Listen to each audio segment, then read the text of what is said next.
Good evening sir. Good evening भाई। सबसे पहले कॉन्ग्रेचुलेशन इतना जबरदस्त प्ले क्रिश्चियन कम्युनिटी को प्रोवाइड करने के लिए। शुक्रिया भाई। सर क्या एफर्ट थी आपकी इसमें? एफर्ट से ज्यादा मुझे लगता है ख्वाब है। अच्छा, आप किसी के साथ जीना, वो उसके लिए मैं अक्सर टीम को कहता हूँ what we read we practice. तो जो हम पढ़ते हैं हम उसको बार बार प्रैक्टिस करते रहते हैं। क्या? और क्योंकि इसीलिए खेल 6 महीने का एफर्ट करवाता है हमसे, क्योंकि मुझे लगता है कि मसीह में रहना, उस मसीह में जीना एक काम है। और ये खेल अब मेरे लिए 3 से 4 महीने का रिट्रीट हो गया।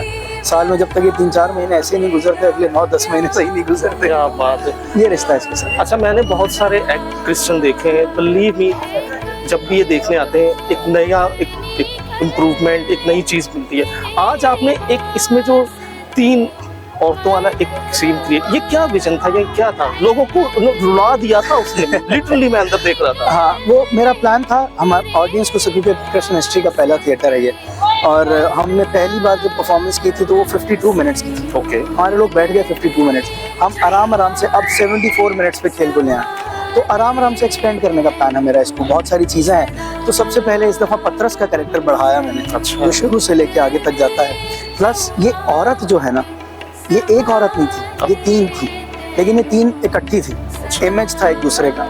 और वो रीज़न ये था कि जब भी कलाम पढ़ा जाए, चीज़ें देखें, तो इस औरत का ईमान मेरे लिए इस साल बहुत मजबूत एक टॉपिक था कि वो कहती है सिर्फ छूना है। और हम जिसके लिए बहुत कुछ हो गया, ज़िंदगी के रास्ते हम गिरजे जाने हैं, पता नहीं की करने हैं, बस हम उसको छूने के लिए तैयार नहीं हैं।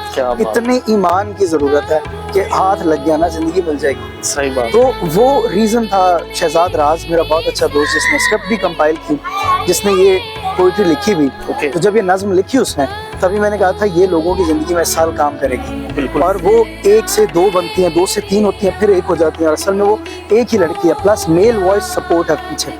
तो पर्पसली ये रीज़न है कि ये एक आवाज़ नहीं है, ये आज के हर इंसान की आवाज़ है। इसलिए आपने देखा कि लोग रोएंगे, रो रहे थे। वो बना इसीलिए कि हर किसी को लगे ये मैं हूँ, वो औरत ना लगे, वो मर्द की आवाज़ ना लगे। इसलिए वो, क्योंकि कलाम में भी अगर लिखा है तो बहुत वैल्यू होगी उस सिचुएशन की।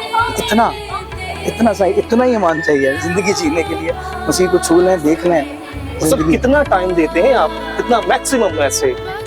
हमने अक्टूबर में रिहर्सल्स, कंपाइलिंग चीज़ें शुरू की थी, और हम जनवरी से रिहर्सल्स में, और दिन 5 से लेके शाम रात 10-11 बजे तक 5 से 6 घंटे डेली रिहर्सल्स। ये रीज़न है कि जब बच्चे स्टेज पे होते हैं, 60-70 बच्चा एक साथ, तो चर्च में आ जाए तो चर्च परेशान हो जाता है, ये बैठेंगे किधर। ये स्टेज पे पैनिक नहीं होने देते। ये डिसिप्लिन हो जाता है, इनको पता है कब आना है, कब जाना है। तो बस ये बहुत एजुकेटेड बच्चा है। अगर हम बड़े होकर अपनी जिम्मेदारी से इनको समझाना शुरू करते हैं ना, तो ये इसी तरह अपना बेस्ट डिलीवर कर देंगे। अच्छा, आप ट्रेंड ऐसे ही, आपने प्रैक्टिस ऐसी करवाई हुई थी। अब हर बंदा उसको अपने, मैं जो देख रहा था, सबको अपने अपने पार्ट्स, अपनी अपनी पोजीशन, अपनी अपनी प्लेसमेंट पता है। कोई किसी को वो नहीं, पता नहीं, कंफ्यूज। That's great. तो क्या इसीलिए देखें ना, 3-4 महीने जब दिन रात आप यही करेंगे, जब आप कई दिनों के बाद मिलेंगे, कई महीनों बाद, तो ये बच्चे बातें भी इन वर्सेस में कर रहे होते हैं। क्या बात। क्योंकि इनके ऊपर 5-6 महीने का जो इम्पैक्ट है, निकलती नहीं जल्दी बाहर यहाँ से। सही बात है। तो वो इसी तरह के वर्ड्स हैं। फिर चर्च में भी, क्योंकि यही तिलावत होनी है चीज़ें, तो जब ये चर्चेज में आप भी देखेंगे, ये ऑडियंस के भी मुझे रिव्यूज़ मिलते हैं, जब ये गुड फ्राइडे या अपने होली वीक में एंटर होता है, तो कहते हैं कि वो खेल हमारी आंखों के सामने चलता है। तो बस यही कोशिश है, लेकिन लोगों को दिखा दें। जिस तरीके से लोग यहाँ आके, उनके जो अंदर शायद इमोशनल जो होते हैं, या उनके जो अंदर फीलिंग होती है, वो यहाँ पे खुलती है। आज जिस तरीके से लोग रो रहे थे, उनको फील, मतलब आप उनको उस लेवल तक ले जाते हैं।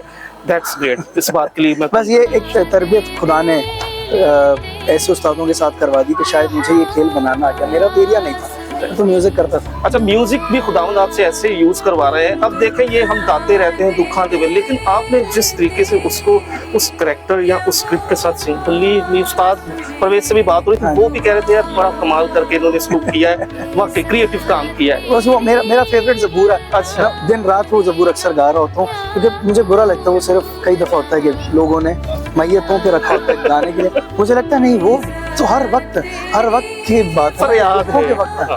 हर परेशानी में, दुख में, मैं यही कहूँगा बहुत स्ट्रॉन्ग सपोर्ट है मेरी वो ज़बूर इस वक्त। Sir again congratulation, thank you so much. और मैं एक चीज़ कहना चाहूँगा पब्लिक को कि जिस तरीके से यंग जनरेशन को, क्रिश्चियन कम्युनिटी के जो यंग बच्चे हैं और हमारे जो नौजवान हैं, उनको कंपाइल करते हैं, इकट्ठा करके उनको जिस ट्रैक पे ये लेके चले जा रहे हैं, खुदावंद इनको और बरकत दे, और लर्निंग भी करवा रहे हैं।